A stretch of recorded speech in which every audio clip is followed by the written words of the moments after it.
रानी और महेश की आज ही नई नई शादी हुई थी, इसीलिए रानी महेश जैसा अच्छा पति पाकर बहुत खुश थी। लेकिन कुछ ही दिनों बाद महेश रानी से इतना प्यार करने लगा कि वह होटल में अपनी माँ को हटाकर रानी को पैसे वाली टेबल पर बैठा देता था। रानी के बैठते ही पहले ही दिन होटल में बहुत ज्यादा बिक्री हो गई। इसी वजह से महेश रोज रानी को टेबल पर बैठाने लगा। इस बात पर रानी की सास रानी से नाराज तो होती थी, लेकिन चुपचाप रहती थी। कुछ दिनों बाद रानी की ननद होटल पर आई और देखा कि उसकी माँ को हटाकर रानी खुद टेबल पर बैठी हुई है। यह देखकर ननद को बहुत गुस्सा आया और गुस्से में उसने रानी को टेबल से हटाकर खुद बैठ गई।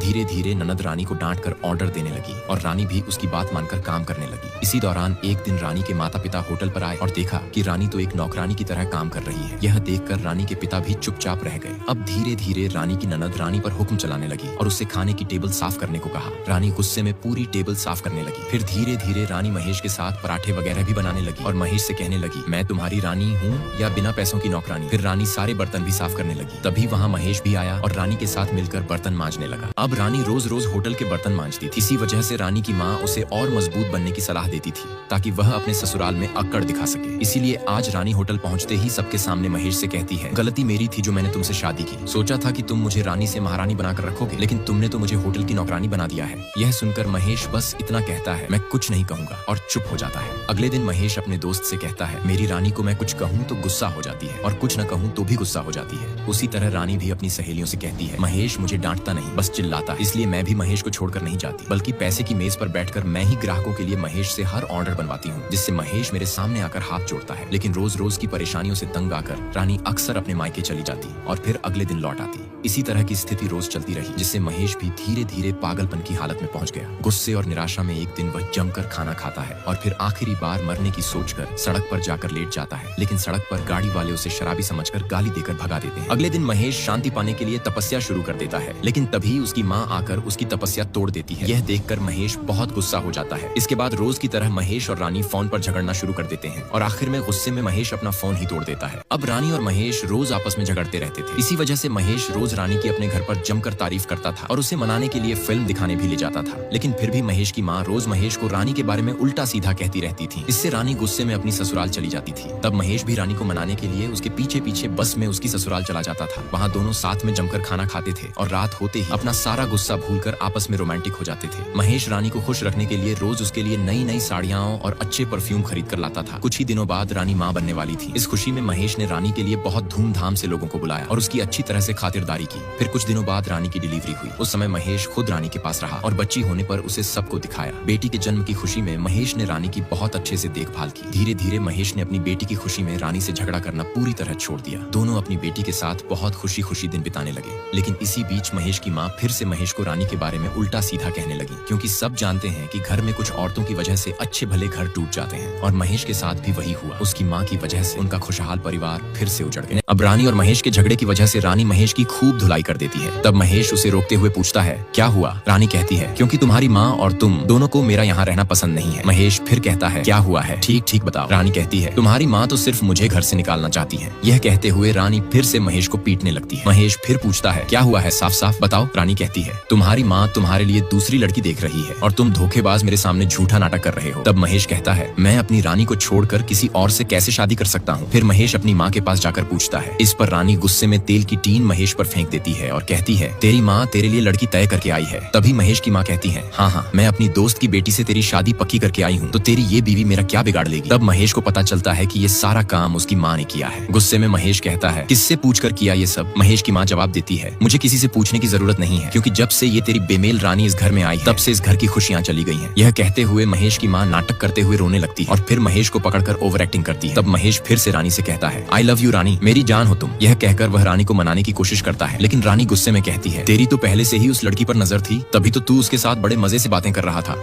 जैसे ही रानी को पता चलता है कि सच में महेश की माँ ने महेश की दूसरी शादी तय कर दी है, रानी बहुत गुस्सा हो जाती है। गुस्से में रानी कहती है कि वह महेश और उसके परिवार की शिकायत पुलिस में करेगी। फिर रानी अपनी बेटी को लेकर मायके जाने की तैयारी करने लगती है, लेकिन रानी के ससुर उसकी बेटी को देने से मना कर देते हैं। रानी जबरदस्ती करके अपनी बेटी को ले लेती है। तभी महेश आकर रानी से उसकी बेटी को छीन लेता है। इससे गुस्से में आकर रानी अपने भाई को फोन करती है और रोते हुए सारी बात बताती है। तब उसका भाई कहता है, तू चिंता मत कर, मैं तुरंत आ रहा हूँ। तभी रानी की सास कहती है, वाह वाह, क्या नाटक कर रही है रे। और रानी की ननद कहती है, इसे तो इसकी एक्टिंग के लिए ऑस्कर अवार्ड मिलना चाहिए। यह सुनकर रानी बहुत गुस्सा हो जाती है और अपनी ननद पर सब्जी फेंक देती है। तभी शोर सुनकर महेश रानी को शांत करने आता है और उसे समझाने की कोशिश करता है, लेकिन रानी बिना कुछ सुने कहती है, मुझे पता है उस दिन वो लड़की खुद मेरे सामने तुझसे कह रही थी कि तुझे भगा कर ले जाएगी। महेश कहता है, अरे वो तो सिर्फ मजाक कर रही थी। लेकिन रानी उसकी एक भी बात नहीं मानती और धमकी देती है, मैं आज सबके नाम से शिकायत दर्ज करवाऊंगी और सबको जेल भिजवाऊंगी। रानी की ये बातें सुनकर महेश गुस्से में रानी को पकड़कर कहता है, तुझसे शादी करके ही मेरी सबसे बड़ी गलती हो गई है। तुझे कहीं जाने की जरूरत नहीं है, इसलिए मैं ही इस घर से जाकर अपनी जान दे देता हूँ। अब महेश अपनी पत्नी रानी की गुस्से भरी बातें सुनकर बहुत गुस्सा हो जाता है। गुस्से में महेश कहता है कि वह अपनी जान दे देगा और घर से बाहर चला जाता है। फिर महेश आत्महत्या करने के लिए एक ट्रक के सामने जाकर खड़ा हो जाता है, लेकिन ट्रक चालक ब्रेक लगाकर रुक जाता है और महेश से कहता है, ऐ बेवड़ा, किसी और गाड़ी के सामने जाकर मर। यह सुनकर महेश गुस्से में आकर कुएं में कूद जाता है, लेकिन जैसे ही वह कुएं के अंदर गिरता है उसे पता चलता है कि कुएं में पानी बहुत कम है। तब महेश सोचता है, बेकार में ही कुएं में कूद गया। उधर रानी का भाई रानी को ले जाने के लिए बहुत सारे गुंडों को साथ लेकर रानी के घर आ पहुंचता है। आते ही वह सबसे पहले अपनी भांजी को उठा लेता है और फिर अपनी बहन रानी को ढूंढने लगता है। तभी महेश की बहन आकर रानी के भाई से बच्ची को वापस ले जाती है।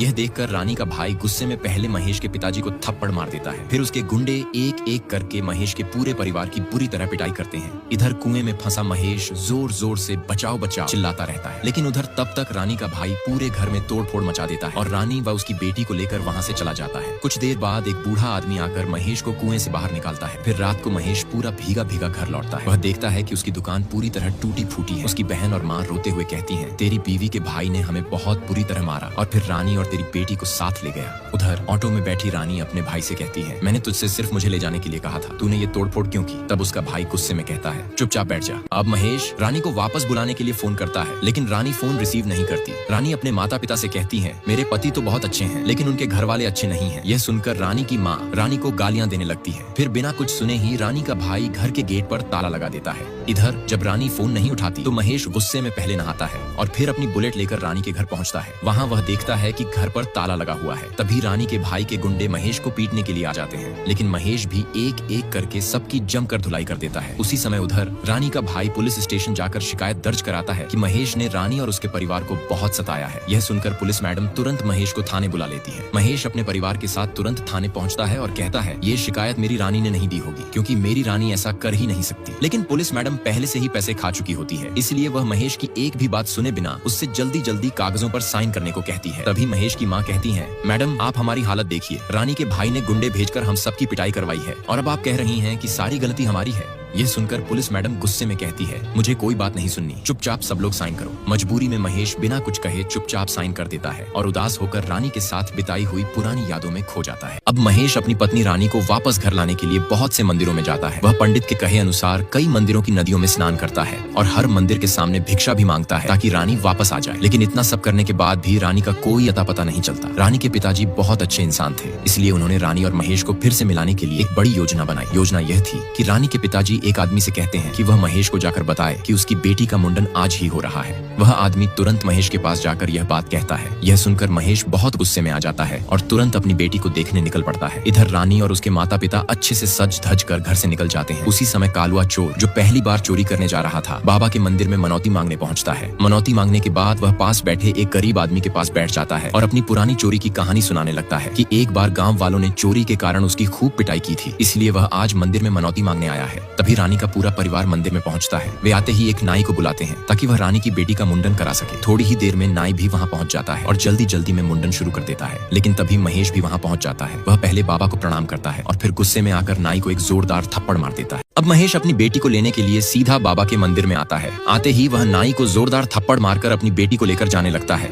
लेकिन तभी महेश का ससुर और बाकी लोग उसे रोकने की कोशिश करते हैं। उसी वक्त महेश की माँ वहां आ जाती है और महेश के ससुराल वालों को रोकते हुए कहती है, तुम लोग चोर हो, इसलिए चोरी छुपे रानी की बेटी का मुंडन करा रहे हो। चोर शब्द सुनते ही पास बैठा कालुआ इसे मानने से इनकार करता है, लेकिन तभी महेश और रानी के बीच झगड़ा शुरू हो जाता है। गुस्से में महेश रानी को थप्पड़ मारने बढ़ता है, मगर रानी उल्टे महेश को ही थप्पड़ जड़ देती है। यह देखकर महेश उदास होने का नाटक करने लगता है है। उसी समय महेश का ससुर महेश को थप्पड़ मारने के लिए आगे बढ़ता है। यह देखकर महेश गुस्से में एक कोयता उठा लेता है और ऐसा दिखावा करता है कि वह आज ही सबको काट डालेगा, लेकिन असल में वह पास रखा नारियल काटता है और उसका पानी घटाघट पीने लगता है। फिर कोई बहाना बनाकर सीधे नाई के पास जाता है और नाई को ही दोषी ठहराकर उसे थप्पड़ मार देता है। नाई की पिटाई के बाद महेश रानी से थोड़ी बहुत एक्टिंग करते हुए बात करने की कोशिश करता है, लेकिन रानी कहती है, क्या नौटंकी कर रहा है तू? इस बात पर फिर से सब लोग झगड़ा शुरू कर देते हैं। तभी पास खड़े पुजारी गुस्से में सबको डांटते हुए कहते हैं, थोड़ा शांति से पूजा करने दो। तब महेश सबको मना करके पूजा देखने के लिए ले जाता है। अब महेश रानी को अपने साथ वापस घर ले जाने के लिए पहले भगवान से प्रार्थना करता है। तभी महेश के सगे चाचा महेश के ससुर से पूछते हैं कि आखिर क्या हुआ। तब रानी के पिता पूरी बात बताते हैं कि जब महेश रानी को देखने आया था तब हमारी रानी मास्टर डिग्री कर चुकी थी, लेकिन जब पूछा गया कि महेश क्या करता है तब महेश के पिता ने कहा कि महेश भी मास्टर है, पर सच यह निकला कि महेश पराठा बनाने का मास्टर है। महेश की माँ ने झूठ बोल दिया कि महेश ने डबल MA किया है, जबकि असलियत यह थी कि महेश तो एक होटल चला रहा था और वह भी बैंक से लिए गए कर्ज पर। लेकिन जब महेश रानी से मिलने आया था तब उसने रानी को एक स्पेशल पराठा खिलाया। वह पराठा इतना स्वादिष्ट था कि रानी उसका स्वाद चखते ही महेश से प्यार करने लगी।